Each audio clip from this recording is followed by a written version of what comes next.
Sometimes the cards we are dealt seem unplayable, but context is everything. In this case, Pro-Demnity had a weak hand, but the plaintiff had a weaker one. They had no time, creditors were at their heels, and the resort was going broke. We seized the opportunity to offer a settlement with the owner. In return for a full release, the owner would get some liquidity plus a little time, and we would sidestep a maximum claim. The alternative was to risk that a receiver or a purchaser would take over the resort and the action, with enough funds to see it to trial. This would have been calamitous for the architect, who had no excess insurance, and punishing for Pro-Demnity, which would have paid out the maximum amounts available under the coverage, in addition to certain legal and expense costs.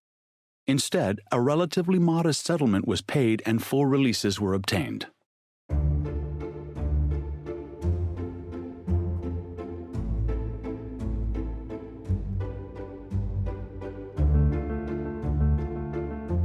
Welcome to The Claims-Free Architect, the podcast that helps architects understand risk and protect themselves and their practice from claims by learning crucial lessons from our archive of over 6,000 past insurance claims.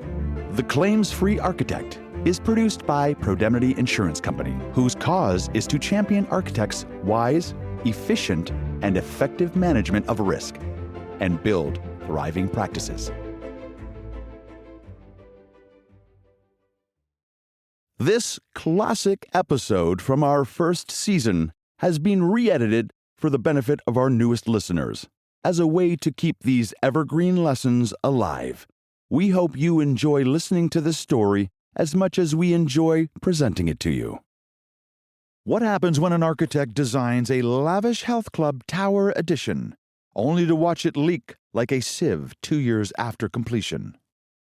In this tale of poor detailing, forceful construction managers, and a fleeing contractor, you'll discover how overlooked details can turn a wellness paradise into an unhealthy nightmare. How a near-bankrupt owner sues in a final act of desperation, as well as what every architect must guard against to protect both buildings and reputations. Help your colleagues protect your firm from allegations of errors, omissions, or negligence that may arise from the practice of architecture by sharing the wisdom from our stories. All you have to do is share this episode with one or more colleagues and let them know they can subscribe to our feed in their favorite podcast app.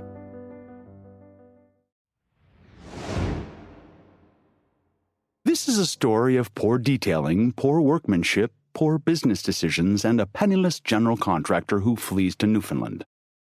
A construction manager prevents an architect from making site inspections, but the owner sues him anyway when the building starts to leak. These circumstances all help to create what might best be called an unhealthy health club.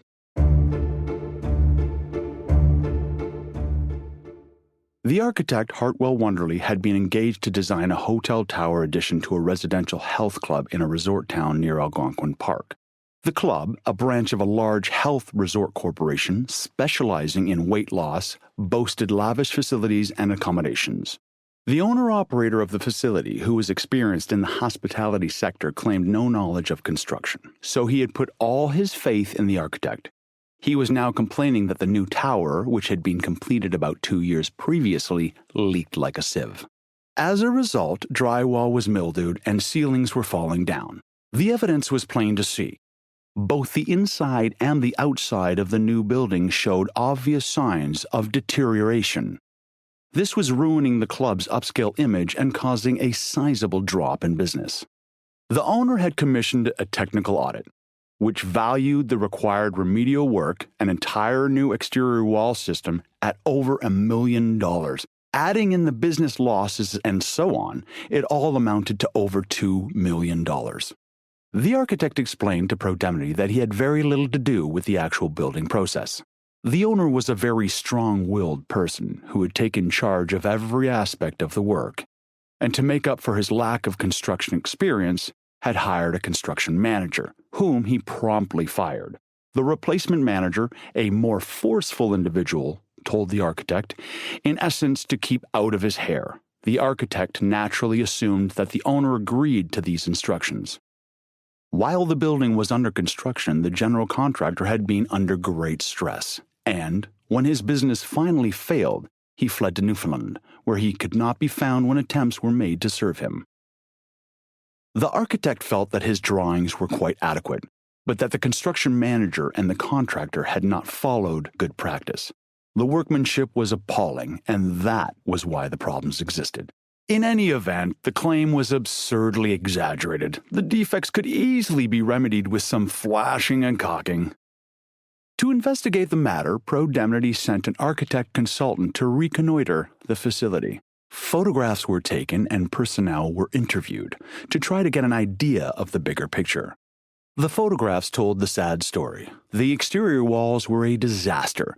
They had consisted of a 1/4 inch of acrylic stucco applied to drywall screwed to steel stud backup. With no overhangs or weather protection of any kind, the walls were entirely inadequate for a rugged Canadian climate. There was one incidental but important fact that represented a plus for the defense. According to staff at the facility, business was bad all over. People couldn't afford to lose weight anymore, certainly not in such luxurious surroundings. In any event, there had never been any real demand for the tower rooms. The old building sufficed perfectly. On examining the architect's drawings, we found them very sketchy and lacking in fundamental details. There was little direction as to how vapor barriers, air barriers, through-wall flashings, and the like were to be handled. The roof was also only vaguely indicated. The architect's defense that the construction manager did not want to be fettered with fussy details did not strike the right note. Pro-Demnity could not possibly have an expert testify that the documents met an acceptable standard, because they didn't. The construction manager was no longer in business, and long gone. He had no insurance and no assets. This was not a huge surprise. In Pro-Demnity's experience, when litigation looms, construction managers are often nowhere to be found. The general contractor was impervious to being served and was probably insolvent anyway. The defense was not going to be easy. To begin with, we were handicapped by the facts. The building was standing naked with its defects showing. The architect had visited the job on many occasions and had charged for his visits. He had issued interim and substantial certificates. He had no good excuse for not having seen some of the worst, clearly visible defects, such as the roof flashings and metal fascias. He had never bothered to check the exterior wall system for gross code violations. But we had a few cards to play. Our arguments were emotional and anecdotal, but they rang true and would carry some weight. The owner had behaved in a contentious and authoritarian manner, using the construction manager as his agent and treating the architect as an interloper on the site, denying him the very role in which he could have mitigated some of the errors. The general contractor had been terrorized and ruined. In addition, the economic loss that the owner claimed appeared insupportable in light of what was happening in the health resort industry, with bankruptcies becoming the norm. We felt that our defenses were strong in this area, seeing as there may have been no lost income, at least none that could be proven. Sometimes the cards we are dealt seem unplayable, but context is everything. In this case, Pro-Demnity had a weak hand, but the plaintiff had a weaker one. They had no time, creditors were at their heels, and the resort was going broke. We seized the opportunity to offer a settlement with the owner. In return for a full release, the owner would get some liquidity plus a little time, and we would sidestep a maximum claim.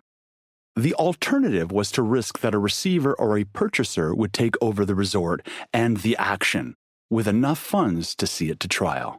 This would have been calamitous for the architect, who had no excess insurance, and punishing for Pro-Demnity, which would have paid out the maximum amounts available under the coverage, in addition to certain legal and expense costs. Instead, a relatively modest settlement was paid and full releases were obtained. An analysis of the claim began with the steel stud exterior wall system, a construction method that is notoriously unforgiving of poor detailing and workmanship. In our opinion, these walls often present an unacceptable risk of failure. We see a large number of claims relating to steel stud exterior walls, and the worst are those with an exterior board plastered with stucco. Further to this, the owner's decision to fast-track the construction process and keep the architect off the site could only have led to problems sooner or later. The architect in this story remained oblivious to the valuable lessons that he might have learned. He believed to the end that he was without blame and entirely failed to understand his extreme good fortune. For the rest of us, 3 lessons leap to the fore. Lesson number 1. Across the board. In the Canadian climate, avoid steel stud exterior wall systems, especially those involving stucco on board. Lesson number 2. To avoid exterior wall problems, such as this, hire a building envelope specialist. Lesson number 3. Be wary when your responsibilities are shifted to construction managers who lack professional accreditation, insurance, and any semblance of appreciation for the architect's role in the construction process. There is one other obvious fact that architects would do well to remember. A building's form should somehow reflect its function. If you're designing a building dedicated to health, you would do well to avoid materials and methods that result in an unhealthy building. Thank you for listening to this edition of The Claims-Free Architect. We hope it was instructive and entertaining, and that it might help you be proactive in managing liability risks in your architectural practice. In this episode, we've learned the following.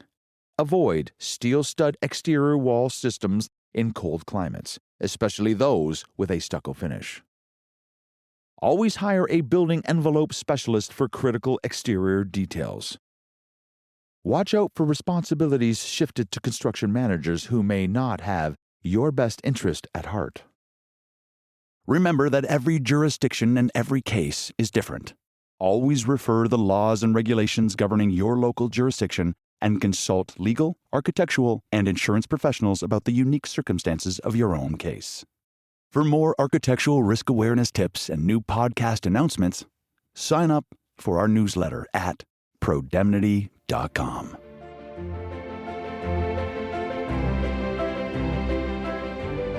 If you liked this story, follow The Claims-Free Architect in your favorite podcast app. The original Pro-Demnity stories were written by David Croft and have been adapted for audio by Gordon Grice. The stories are performed by Liam Gadsby and produced by Revelator Studio, Toronto.